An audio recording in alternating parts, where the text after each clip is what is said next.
جو جن کو صحابہ کے بارے میں ہلکی بات کرتے دیکھو، کتنا بھی بڑا ہو اس سے دوری بنا لو، آپ کی ایمان کی بہتری اسی میں۔ رشتہ دار ہو، یہ ہو وہ، کیونکہ ایک روایت پڑھ کے بات پوری ہوتی ہے۔ شفا شریف، قاضی عیاض رحمت اللہ علیہ اپنی کتاب شفا میں لکھتے ہیں، شفا یہ واقعی دلوں کا شفا، اس کتاب کو پڑھنا چاہیے، عشق رسول کے گل بوٹے پرو دیے۔ اس میں لکھا ہے، مفہوم ہے اس کا، میں جو پڑھ رہا ہوں کہ ایک شخص مرنے لگا، اس کو موت آ رہی تھی، مر رہا تھا، لوگ اس کو کلمہ پڑھنے کی تلقین کرتے تھے مگر اس کی زبان پہ کلمہ جاری نہیں ہوتا تھا۔ لوگوں نے اس کو بہت کوشش کی کلمہ پڑھانے کی لیکن نہ پڑھ سکا۔ جب اس سے وجہ معلوم کی گئی تو اس نے کہا، میں ابو بکر و عمر کے گستاخوں کے ساتھ اٹھتا بیٹھتا تھا، وہ خود گستاخی نہیں کرتا تھا، صدیق و فاروق کی شان میں، سیدنا صدیق کے گر فاروق اعظم کی شان میں وہ خود گستاخی نہیں کر، جو گستاخی کرتے تھے اس ٹولے میں، اس سرکل میں وہ بیٹھتا تھا۔ تو کہا ان کے ساتھ بیٹھنے کی وجہ سے مرتے وقت میری زبان پہ کلمہ نہیں آ رہا ہے۔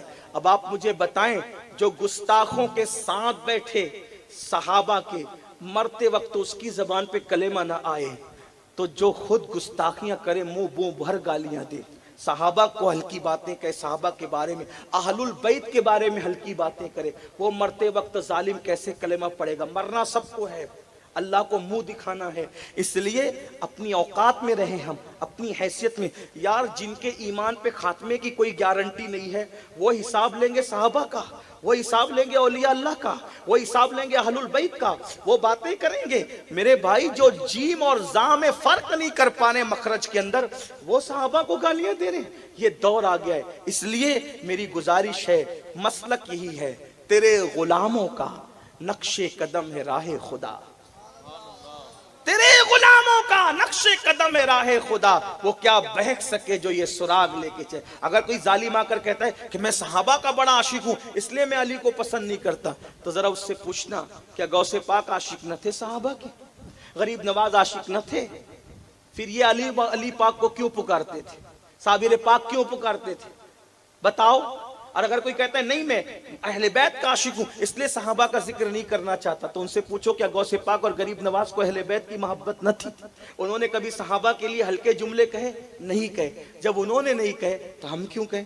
ایک صاحب مجھ سے کہنے لگے، نہیں سید صاحب، غوث پاک غریب نواز نے اس لیے یہ باتیں نہیں کی کہ وہ امت میں فتنہ نہیں چاہتے تھے، اس لیے وہ خاموش رہے۔ تو میں نے کہا جب وہ خاموش رہے تو بھی خاموش ہو جا، جب وہ چپ رہے تو بھی چکن نہیں، ان کے دل میں کچھ اور تھا لیکن وہ چپ رہے۔ میں نے کہا تو بھی چپ ہو جانا، اور تو کتنا بڑا ہو گیا کہ تجھے جیم اور زا کا فرق نہیں پتا اور تو غوث پاک کے دل کے حالات جاننے لگا۔ اندازہ تو فرمائے۔ اس لیے آپ برا مت ماننا، اور اگر آپ کو حق سن کر برا لگتا ہے تو آپ کی اپنی مرضی ہے، لیکن اتنا یاد رکھنا ہمیں صحابہ سے بھی بے لوث محبت کرنا ہے اور اہل البیت سے بھی بے لوث محبت کرنا ہے۔ ملانے کے لیے نہیں کہہ رہا ہوں، صرف سمجھانے کے لیے کہہ رہا ہوں۔ ایک بات بتا دوں میرے بھائی، حضور سے محبت تو ایمان ہے، ایمان کی جان ہے۔ مجنون سنا ہے؟ لیلا مجنون کی داستان لوگ بڑی باتیں کرتے ہیں، کتابیں، حضرت امیر خسرو نے تک لیلا مجنون پر پوری کتاب لکھی، اتنے بڑے ولی نے کتاب لکھی۔ امام حسن نے بھی لیلا مجنون کا ذکر فرمایا، بڑی داستان ہے ان کی، ہر دور میں رہے ہیں ان کی داستان۔ ایک دن کسی نے مجنون کو دیکھا کہ کتے کے پیر چوم رہا ہے۔ مجنون کیا کر رہا ہے؟ کیا کر رہا ہے؟ کتے کے پیر چوم رہا ہے۔ تو کہا رے مجنون، تجھے معلوم نہیں کتا یہ ہے، کتا کتے کے پیر چومتا ہے؟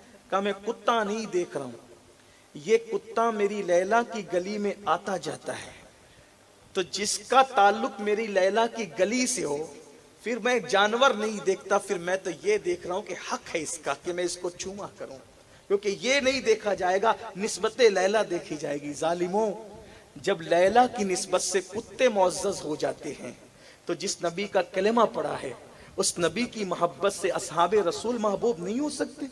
اولاد رسول محبوب نہیں ہو سکتے؟ بلکہ یہ تو لیلا مجنوں کی داستان ہے. آئیے حقائق کی طرف چلتے ہیں. جس کو سننا ہے سن لیں, اور جس کو دل میں رکھنا ہے رکھ لیں, جس کو نہیں قبول ہے چھوڑ دیں.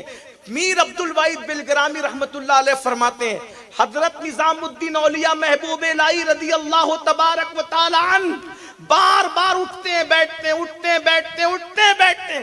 کسی نے کہا حضرت بار بار اٹھ کر کے بیٹھتے ہیں, اٹھ کر کے بیٹھتے ہیں, وجہ کیا ہے؟ تو فرمایا کہ ایک کتا ہے جو بابا فرید کی گلی کے کتے کے رنگ کا ہے, اسی کی خاطر میں اٹھ اٹھ کر کے کھڑا ہوتا ہوں کہ اس کتے کو میرے پیر کے کتے کے رنگ سے نسبت ہے. صرف رنگ سے نسبت ہونے, لوگ اس کو مانے نہ مانے, لیکن بہرحال عشق والوں کا اپنا انداز ہے. ہم عشق کے بندے ہیں, کیوں بات بڑھائی ہے.